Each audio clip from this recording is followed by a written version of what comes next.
तो ये पूरा स्ट्रक्चर क्या बन जाएगा, ये पूरा स्ट्रक्चर बन जाएगा W, this will be X and we can go for the big crash around 21,800 के पास। हम आने वाले मंथ्स में वहाँ पे जा सकते हैं। जो as of now crude oil हमें दिखा रहा है, ये जो अपमूव होगा ये क्रूड ऑयल रेड साइन होगी मार्केट में एक बड़े क्रैश की। Welcome back to trade the momentum channel. अभी हम डिस्कस करेंगे निफ्टी 50 किस तरह से आने वाले वीक्स में मोमेंटम करेगा on the basis of elite wave. ठीक है, सबसे पहले हम डेली टाइम फ्रेम में देखेंगे कि मार्केट इस टाइम में क्या कर रहा है और आने वाले टाइम में क्या पॉसिबिलिटी होगी। देखिए, सबसे पहले जो मार्केट का ये वाला स्ट्रक्चर है, इस वाले स्ट्रक्चर में हमें क्लियरली क्या दिख रहा है कि ये जो पैटर्न ऊपर से नीचे आया है ये एक करेक्ट पैटर्न में आया है। तो मोस्ट प्रोबेबली ये जो दिख रहा था ये काइंड ऑफ फ्लैट करेक्शन में मार्केट नीचे आया था। ठीक है, अगर अभी करेक्शन कंप्लीट हुआ है या नहीं वो देखने के लिए हमें क्या करना पड़ेगा। सबसे पहली चीज़, अगर मार्केट ने करेक्टिव फेज कंप्लीट कर दिया है और यहाँ से एक बुल साइकिल शुरू हो रही है तो यहाँ से क्या पॉसिबिलिटी होगी। ठीक है, अभी ये जो अपमूव यहाँ से गया है तो यहाँ से क्या पॉसिबिलिटी होगी। सबसे पहले हम इसमें इंपॉर्टेंट लेवल्स मार्क कर लेंगे। एक high all time high mark कर लिया है, लो मार्क कर लिया है जो हमारे लिए इंपॉर्टेंट है, और ये कुछ लेवल्स है जो हम इंट्राडे पे देखेंगे। और सबसे पहले उसके बाद क्या मार्क करेंगे हम, फिबोनाची रिट्रेसमेंट, जो एक बहुत इंपॉर्टेंट टूल वर्क करता है एलयूडो के बेस पे। तो यहाँ पे क्या लेवल आ रही है, वो आ रही है अराउंड 24,800। ये एक लेवल है जो आने वाले टाइम में हमारे लिए वर्क करेगी। ठीक है, अभी अगर हमने इस वाले पैटर्न को अगर ABC रखा है फ्लैट करेक्शन में, तो ये जो मूव अपसाइड गया है, ये सिंपल सा जो मूव गैप में अपसाइड जाते हैं तो वो मोस्टली इंडिकेट करते हैं इम्पल्स मूव का। ये जो भी आप मूव्स देख रहे हो ये क्या इंडिकेट कर रहे हैं कि जो अपसाइड मूव गया है ये काइंड ऑफ इम्पल्स गया है। तो इम्पल्स में ये क्या बना होगा, अगर ये साइकिल बनी है तो यहाँ पे दो चीज़ पॉसिबल हो सकती है। कौन सी दो चीज़, सबसे पहले अगर मार्केट को बुल साइकिल शुरू करनी है यहाँ से तो ये 1 हो सकता है, ये जो डाउन साइड चल रहा है ये 2 हो सकता है, आने वाले टाइम में 3, 4 एंड 5 लग सकता है। लेकिन कभी भी अगर आप एलिट वेव सीख रहे हो तो हमेशा ट्राई करना कि जो भी अल्टरनेटिव पॉसिबल मूव्स होते हैं उनको हमेशा चार्ट पे रखा कीजिए। तो इससे क्या हो जाएगा, आपके जो मिस्टेक्स होते हैं वो कम हो जाएगी। आप बहुत सारे एनालिस्ट ऐसे देखोगे वो क्या करते हैं, एक मार्किंग दे देते हैं जबकि उसकी पॉसिबिलिटी 2-3 होते हैं। फिर वो क्या करते हैं, अगर उनका मूव राइट चलेगा तो वो कहते हैं कि हमने कहा था देखो यहाँ से ऊपर जाएगा, ऊपर चले गया। अगर ऊपर नहीं गया तो फिर वो कहेंगे कि नहीं नहीं अभी थोड़ी मार्किंग चेंज हो गई है, सो अभी ये मूव पॉसिबल है। तो वैसे नहीं करना है। अगर आपको सीखना है तो उसके लिए क्या करिए, जितने भी पॉसिबल मूव मार्केट में होते हैं उसको हम चार्ट पे रखेंगे। फिर उसमें से हमको एलिमिनेट करना सीखना है कि कौन सी पॉसिबिलिटीज से ये वाला पॉसिबिलिटी एलिमिनेट होगी, सो दैट हम कम ऑप्शन के साथ बचेंगे। इसका बेनिफिट क्या होता है कि हमारी एक्यूरेसी बढ़ जाती है। ठीक है, सबसे ज़्यादा इशू कहाँ आता है, कॉम्प्लेक्स करेक्शन में, जो मार्केट में 80% टाइम बनते हैं। तो उसी टाइम में सबसे ज़्यादा रॉन्ग मार्किंग की टाइम होता है। उससे बचने के लिए हमें क्या करना चाहिए, सिंपल है, जितने पॉसिबिलिटीज़ मार्केट में ओपन है वो रखनी चाहिए। अभी सिंपल सी चीज़ मैं आपसे पूछना चाहता हूँ, अगर आप जानते हो या आप सीख रहे हो तो मैं आपको बताऊँगा। इम्पल्स का मूव जब शुरू होता है तो उसमें दो चीज़ बन सकती है। क्या बन सकता है, इम्पल्स बन रहा है आइदर इट विल बी 1 और इट विल बी A। ठीक है, अभी डाउन साइड जो आ रहा है either it will B B और इट विल बी 2। ठीक है, ये दोनों पॉसिबिलिटीज़ ओपन है तो हम दोनों पॉसिबिलिटीज़ ओपन रखेंगे, नो प्रॉब्लम इन दैट। क्योंकि अगर ये मैं इसको 1 रखूँ या A रखूँ, इसको 2 रखूँ या B रखूँ, लेकिन मुझे पता है ये C होगा या 3 होगा, इसके लिए मार्केट ऊपर ही जाएगा। तो इसमें क्या होगा, मैंने दोनों ही ऑप्शन ओपन रखे और मैं दोनों के लिए ही ओपन हूँ। अगर यहाँ से मार्केट रिजेक्शन लेता है तो भी मैं उसके लिए ओके हूँ, बट मुझे पता है कि यहाँ से रिवर्सल आता है तो मार्केट अराउंड 25,000 के ऊपर जाएगा आने वाले वीक्स में। ठीक है, उसके बाद अगर ये वेव 2 और B जो भी है, जो मार्केट नीचे आ रहा है तो कहाँ तक नीचे आ सकता है, सिंपल सा हम फिबोनाची रिट्रेसमेंट लेंगे, इस वाले लो से लेके इस वाले हाई का फिबोनाची रिट्रेसमेंट लेंगे हम। तो हमें क्या लेवल मार्क मिलेगी? सिंपल सा जो फिबोनाची रूल होता है, 50 से 61% की एक प्रोबेबिलिटी होती है कि वहाँ तक वेव 2 आता है। ठीक है, तो हमें चार्ट पे क्या दिख रहा है, मार्केट ने 50% अचीव कर चुका है, 61% आने की पॉसिबिलिटी है या नहीं वो हमें मार्केट शो करेगा। ठीक है, तो इस केस में हमें क्या दिख रहा है कि जब तक मार्केट 61% के ऊपर है, जबकि और वेव बी का कोई लेंथ नहीं है, वेव 2 का लेंथ होता है कि वो वेव 1 के नीचे नहीं जाना चाहिए। ठीक है, वो 80% भी आ सकता है, 90% भी आ सकता है, 99% भी आ सकता है, लेकिन most of the rare cases में आता है वो वेव 2 मोस्टली 60% से लेकर 70% के बीच में ही होता है मोस्ट ऑफ द टाइम, वहाँ से रिवर्सल हो जाता है। और वेव बी होगा तो वेव बी में हम कुछ भी नहीं कह सकते, वेव बी में वो फ्लैट भी बन सकता है, इरेगुलर भी बन सकता है, बट एज ऑफ नाउ वैसे कोई स्ट्रक्चर दिख नहीं रहा है कि उतना ज़्यादा डीप रिट्रेसमेंट हमें मिले। ठीक है, सो अभी यहाँ से क्या पॉसिबिलिटी है मार्केट में, अभी मार्केट अपसाइड जाना शुरू कर रहा है, टी बन रही है। सबसे पहले हम देखेंगे इस वाले मूव में क्या बन रहा है और क्या बना है। ठीक है, एज ऑफ नाउ अगर सिंपल सा स्ट्रक्चर देखें, जो इम्पल्स दिख रहा है, तो मोस्टली क्या होता है, वेव 3 काइंड ऑफ इम्पल्स होता है। और हम पहले जब लास्ट टाइम इसको देख रहे थे, तो लास्ट टाइम जब मार्केट इस जोन में था, इस जोन में, तो हमारी एक्सपेक्टेशन क्या थी कि अगर मार्केट में वेव 4 बन रहा होगा तो वेव 4 अराउंड इस जोन से रिवर्सल देना चाहिए, वो इतना डीप रिट्रेसमेंट नहीं करना चाहिए। बट मार्केट ने अभी डीप रिट्रेसमेंट कर दिया है, तो एक और पॉसिबिलिटी यहाँ पे क्या ओपन हो गई है कि मार्केट ने फिफ्थ वेव कहीं यहीं ख़त्म कर दी है। सो हम इसको मार्किंग कैसे करेंगे, ये वेव 1 होगा, ये वेव 2 होगा, यहाँ कहीं वेव 3 कंप्लीट हुआ, वेव 4 एंड दिस वन भी वेव 5। वेव 3 में भी इंटरनल आप काउंट करोगे तो कैसे काउंट होगा वो, this will be 3 of 1, 3 of 2, 3 of 3, 3 of 4, 3 of 5 and this will be 4 and this will be upside 5, right. So अभी ये 5 कंप्लीट होने के बाद एज ऑफ नाउ हम ऐसे रख रहे हैं। अगर ये 5 कंप्लीट हो गया, क्योंकि अगर ये वेव 4 यहीं कहीं कंप्लीट होती, हम एक्सपेक्टेशन ये रख रहे थे कि ये काइंड ऑफ था, ये पूरा स्ट्रक्चर वेव 3 का था, ये दिस काइंड ऑफ वेव 4 नीचे आ रही थी एंड वेव 5 ऐसे अपसाइड कहीं जाएगी, ये हमारी पहले पॉसिबिलिटी थी। बट वो पॉसिबिलिटी इस स्लो ब्रेक होने के बाद अभी एज ऑफ नाउ निकलेट लग रही है। जब भी प्राइस वेव 3 में एक्सटेंड होती है तो पॉसिबिलिटी वेव 4 की कम होती है कि वो डीप रिट्रेसमेंट करे, बट एज ऑफ नाउ इसमें क्या दिख रहा है कि प्राइस ने डीप रिट्रेसमेंट दे दिया है, तो पॉसिबिलिटी कम है कि ये वेव 4 होगी। तो कहीं ऐसा होगा कि वेव 3 वेव 4 यहाँ कहीं होगी एंड वेव 5 यहाँ पे ऑलरेडी कंप्लीट हो चुकी है। तो वेव 5 कंप्लीट होने के बाद यहाँ पे बनते हैं दो स्ट्रक्चर। कौन से दो स्ट्रक्चर, एक तो ये ए बनेगा या एक तो वेव 1 बनेगा। ठीक है, अभी उसमें भी मुझे क्या दिख रहा है, नेक्स्ट स्ट्रक्चर में ये स्ट्रक्चर दिख रहा है, ये दिख रहा है इम्पल्स, ये भी दिख रहा है इम्पल्स, और जो बीच वाला स्ट्रक्चर ये दिख रहा है मुझे कहीं साइडवे स्ट्रक्चर है, राइट। तो इसमें पॉसिबिलिटी हाई है कि ये स्ट्रक्चर ए बी सी बन सकता है। तो यहाँ पे भी क्लियर व्यू नहीं है कि यहाँ पे ए बी सी कंप्लीट हुआ है कि नहीं हुआ है। ठीक है, या यहाँ पे कोई कॉम्प्लेक्स करेक्शन बन रहा है, अभी हम वो कॉम्प्लेक्स करेक्शन को देखेंगे। बट इस स्ट्रक्चर से हमें क्या दिख रहा है क्लियरली कि मार्केट यहाँ से बोथ वेज में ऊपर जाना चाहिए अराउंड 25,000 तक आने वाले वीक्स में, राइट। अभी चलेंगे 15 मिनट के टाइम फ्रेम में। अगर इसको मैं सिंपल इसमें रखूं और ज़्यादा कॉम्प्लेक्स में ना जाऊं, ठीक है, तो मैं सिंपल्स में इसको कैसे रखूंगा, मैं ये जो पूरा वेव बना था ये एक काइंड ऑफ डायगोनल वेव बन रहा था यहाँ पे, इस वाले वेव में। ठीक है, ये वाले वेव में डायगोनल काइंड ऑफ बन रहा था। तो पॉसिबिलिटी क्या थी हमारी कि ये वेव 1 होगा, ये वेव 2 होगा, ये 3 of 1, 3 of 2, 3 of 3, 3 of 4, 3 of 5 and this can be wave 4 and upside we can go for the wave 5। ये सिंपल चीज़ में चाह रहा है, ठीक है। लेकिन अगर हम ये चीज़ देखें कि इंटरनल काउंटिंग में 5 स्ट्रक्चर्स नहीं दिख रहे हैं हमें कहीं पे, तो ऐसी पॉसिबिलिटी हो सकती है कि ये वाला वेव 1 कहीं यहीं ख़त्म हो गया हो एंड ये जो स्ट्रक्चर जा रहा है अपसाइड में, ये वाला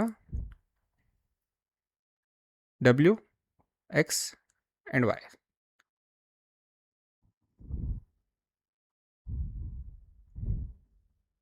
W X एंड दिस कैन बी Y. तो ये क्या बनेगा, ये डब्ल्यू एक्स वाई बन के ये बनेगा वेव टू कहीं इस जोन में. बट ये आपको रूल्स यहाँ पे नहीं समझेंगे क्योंकि आप बोलोगे कि ये इतना कॉम्प्लेक्स कैसे जा रहा है. ठीक है, क्योंकि उसके रूल्स थोड़े डिफरेंस आते हैं. तो इसीलिए क्योंकि अगर हम उसके वेव के स्ट्रक्चर देखें डाउन साइड में, तो हमारा सिंपल क्या रूल्स होते हैं कि हर एक वेव में हमें सिंपल से 5 स्ट्रक्चर दिखने चाहिए. ठीक है, अगर वेव 3 है तो उसमें 5 स्ट्रक्चर दिखने चाहिए, वेव 5 है तो उसमें 5 स्ट्रक्चर दिखने चाहिए.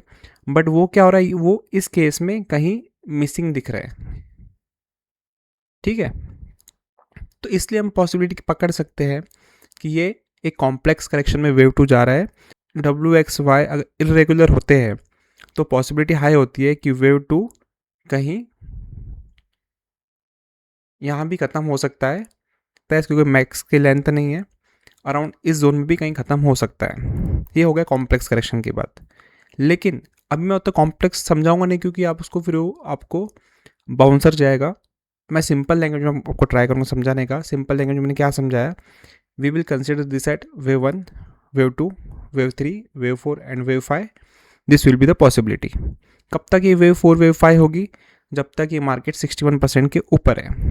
और वो भी मैंने आपको क्या कहा, जब भी अगर वेव 3 एक्सटेंड होती है तो wave 4 most of the time ज़्यादा रिट्रेसमेंट नहीं करती है. तो इस केस में भी क्या होना चाहिए, इस केस में भी मोस्टली ऐसा होना चाहिए, अगर मार्केट को फॉल देना भी है तो यहाँ से एक फॉल दे के यहाँ से कहीं रिवर्सल दे देना चाहिए अपसाइड के लिए. राइट. अगर ये जो कॉम्प्लेक्स करेक्शन की बात की मैंने ये वाली, अगर ये भी करेक्शन बनता है तो भी मार्केट में सेम ही होगा कि मार्केट यहाँ से अपसाइड ही जाने का ट्राई करेगा, जो बनेगा around this will be like this, wave 1, wave 2, wave 3, wave 4 and wave 5. Okay,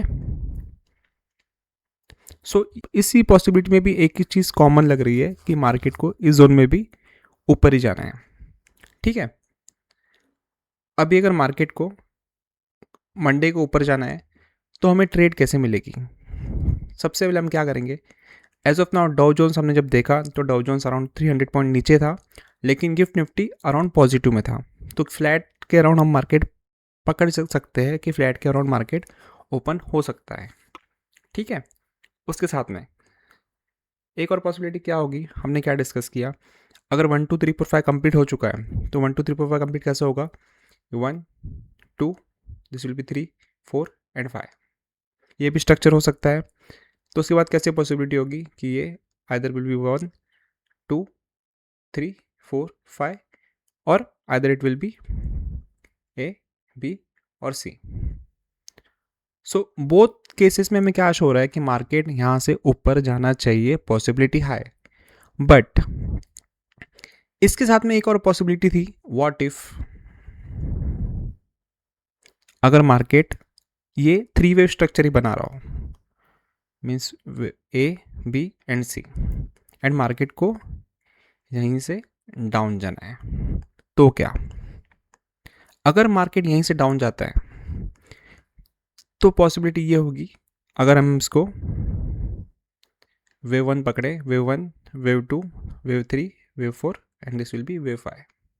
ठीक है, वेव 5 कहाँ तक जा सकता है, 127%.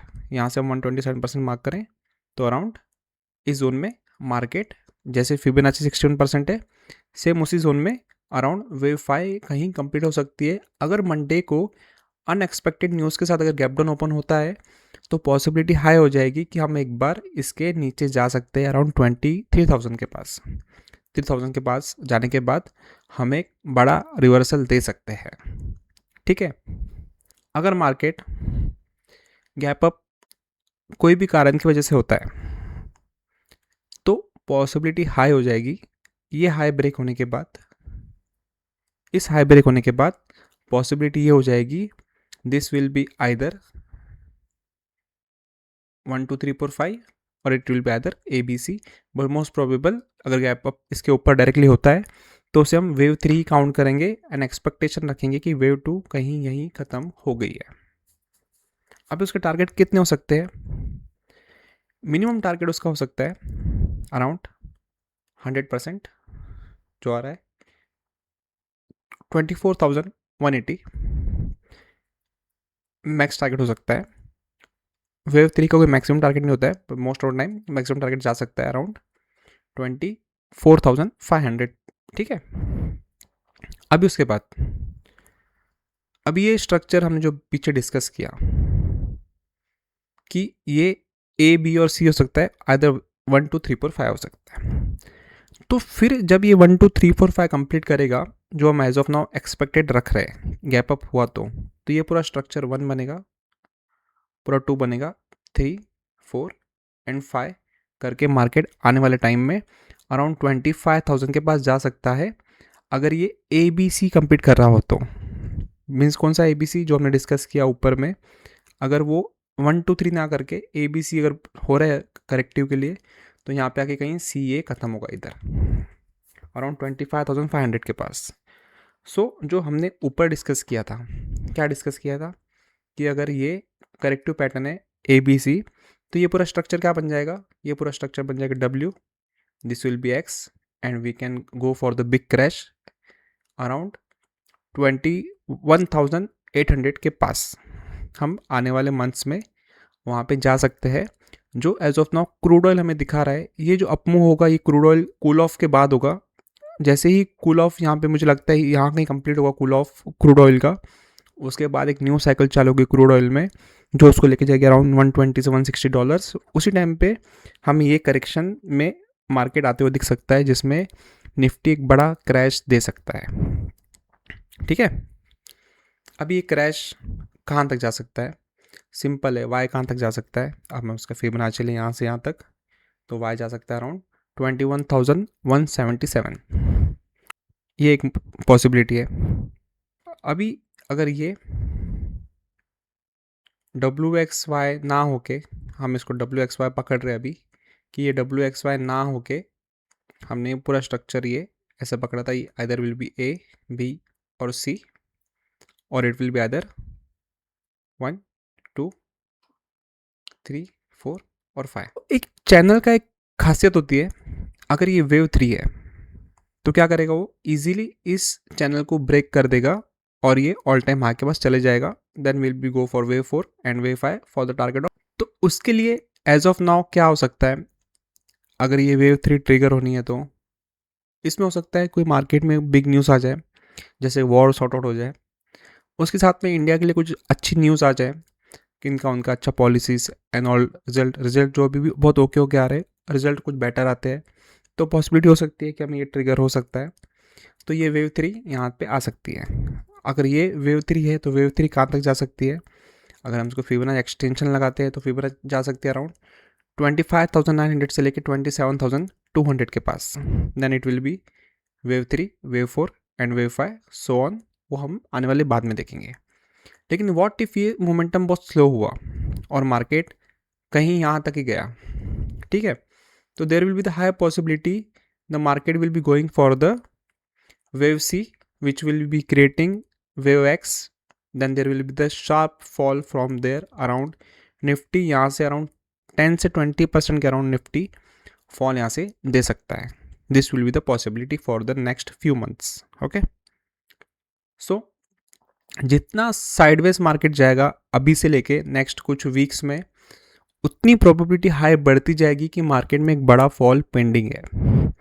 क्योंकि जस्ट एग्जाम्पल से समझिए, अगर आपको यहाँ से, अगर आप रहते हो, आप दिल्ली में रहते हो और आपको वहाँ से रामेश्वरम जाना है, तो आप क्या करोगे, बहुत दूर जाना है, तो आप जल्दी निकलोगे कि आप शाम को लेट निकलोगे? ऑब्वियस सी बात है, आप जल्दी निकलोगे, बिकॉज आपको कहीं दूर जाना है। तो वैसे ही अगर निफ्टी को यहाँ से बहुत दूर जाना है अराउंड 27,000 28,000, तो वो यहाँ पे टाइम स्पेंड नहीं करेगा, यहाँ से डायरेक्टली अपमूव रैली आने वाले कुछ वीक्स में चालू हो जानी चाहिए। बट अगर वो यहाँ पे साइडवेज टाइम स्पेंड करता है, तो there will be the high probability in the few months और few weeks the market is going to fall and there will be the big crash in the market around 15 to 20% in the upcoming months. अगर ये होता है तो possibility क्या होगी, अगर आपने मेरा प्रीवियस वीडियो देखा तो हमने क्या डिस्कस किया था कि ये पूरा जो मूव चल रहा है, तो हमने इसको वेव 1 रखा था, wave 2, this will be wave 3, wave 4 and wave 5। And यहाँ पे वेव 3 जो थी वो 100% थी, तो पॉसिबिलिटी हाई होगी कि वेव 4 होगी वो अराउंड 38 से 23% तक आनी चाहिए। ये दो लेवल्स ओपन हो जाएगी मार्केट में आने वाले टाइम में। प्लस इसके बाद हम एक चीज़ देखें, जितना टाइम मार्केट में करेक्शन बढ़ेगा, जितना टाइम मार्केट यहाँ पे स्पेंड करेगा, उतना ही शार्प रिवर्सल हमें मार्केट में अपसाइड के लिए मिलेगा। ठीक है, तो यहाँ से अगर मार्केट अपसाइड जाता है, अगर वेव 3 यहाँ पे एक्सटेंडेड नहीं है, तो wave 5 should be extended. And वो वेव 5 कहाँ तक जा सकती है, मिनिमम जाएगी अराउंड 61%, डैट इज़ 32,000 तक मार्केट जा सकता है। जितना टाइम मार्केट यहाँ पे साइडवेज रहेगा उतनी प्रोबेबिलिटी हाई होगी, मिनिमम एटलीस्ट टारगेट तो 28,000 का मिलेगा ही मिलेगा, गारंटीड। बट अगर उससे ज़्यादा मिलता है तो कहाँ तक जा सकता है, मैक्सिमम 61% से लेके 100% तक। बट एज ऑफ नाउ हम एक्सपेक्टेशन रख रहे हैं कि अगर ये वेव 4 है तो यहाँ तक ये जा सकता है। But there is a one more twist, what if this move get more in the correction. अगर ये मूव और ज़्यादा करेक्शन में होता है तो कैसी पॉसिबिलिटी होगी, जिसको हम WXY as of now mark कर रहे हैं। It can go into triple correction also, और it can even go in the triangle also. But as of now हम इसको यही मान रहे हैं कि ये WXY हो सकता है। एक और मूव बन सकता है ये, अगर ये WXY वापस X वापस Z, ये एक मार्केट जा सकता है डबल करेक्शन के बाद, मार्केट ट्रिपल करेक्शन में जा सकता है। अगर ये ट्रिपल करेक्शन में जाता है तो स्पीड भी वैसे ही होगी मार्केट में, उसी इंटेंसिटी से मार्केट ऊपर जाएगा, 2x से 3x स्पीड पे मार्केट रिकवर भी कर देगा। ठीक है, आई होप सब आपको अच्छे से समझा होगा। कुछ अगर नहीं समझा है, कुछ डाउट है, तो आप मुझे कमेंट सेक्शन में बता सकते हो, so that we can discuss in the next session. Okay, in the short अभी हमने डिस्कस किया है कि आने वाले कल परसों में क्या मोमेंटम होगा। सिंपल सा डिस्कशन का, ज़्यादा कॉम्प्लिकेट नहीं किया हुआ है। यहाँ से अगर मार्केट नीचे आता भी है तो भी बाइंग अपॉर्चुनिटी होगी। अगर गैप डाउन ओपन होता है 61% के जब तक ऊपर है तब तक कोई प्रॉब्लम नहीं है, जब तक इस जोन के ऊपर है तब तक प्रॉब्लम नहीं है। इस जोन के नीचे जैसे सस्टेन करेगा तो पॉसिबिलिटी नीचे की ओपन हो जाएगी, बट लेकिन that will be also the buying opportunity for us to long the market for the 25,000 target. ठीक है, और यहाँ से डायरेक्टली गैप अप ओपन होता है तो पॉसिबिलिटी होगी, अगर यहाँ पे कहीं वेव 1 वेव 2 कंप्लीट हो चुका है, then there will be new cycle for wave 3। Okay, वो भी डाउट क्लियर है। तो मैं जब अगर शॉर्ट में बात करें तो ये जो पूरा जोन है अभी, ये पूरे जोन में बाइंग का अपॉर्चुनिटी देखना है, सेलिंग की नहीं देखनी है। ठीक है, बाइंग का भी देखेंगे, सेलिंग का कब देखना है, सेलिंग का हम देखेंगे अराउंड 25,000 के ऊपर। जितना टाइम मार्केट साइडवेज रहता है, जितना टाइम मार्केट इस जोन में बिताता है, वो हमारे लिए रेड साइन होगी मार्केट में एक बड़े क्रैश की। मतलब अगर आपको नेक्स्ट कुछ मंथ्स में मार्केट कुछ वीक्स में ऐसी तरह से साइडवेज करता मिले, कुछ ना करता मिले, तो समझ जाना मार्केट में एक बड़ा क्रैश आने वाला है। इवन आपको किसी की पूछने की गरज भी नहीं होगी, आपको खुद से आइडिया लग जाएगी ये वीडियो देख के कि हाँ ऐसा होने वाला है और ऐसा होगा। ठीक है, हमारा पर्सनल एक्सपीरियंस है। सो यहाँ पे सिंपल सा है, अगर मैं कॉन्फिडेंट नहीं हूँ, मुझे लगता है यहाँ से बुल रन चालू होने वाला है, मैं आपकी बात कर रहा हूँ, अगर आपको लगता है यहाँ से बुल रन चालू होने वाला है तो सिंपल कर सकते हो आप, स्मॉल स्टॉप लॉस के साथ आप ट्रेड कर सकते हो लॉन्ग के लिए, अगर आपको लगता है यहाँ से बुल रन चालू होगा तो। लेकिन अगर मार्केट साइडवेज हो रहा है तो थोड़ा प्रिकॉशन लेना बेटर होता है, precaution is better than cure. Okay, I hope like this session, मिलते हैं नेक्स्ट वीडियो में।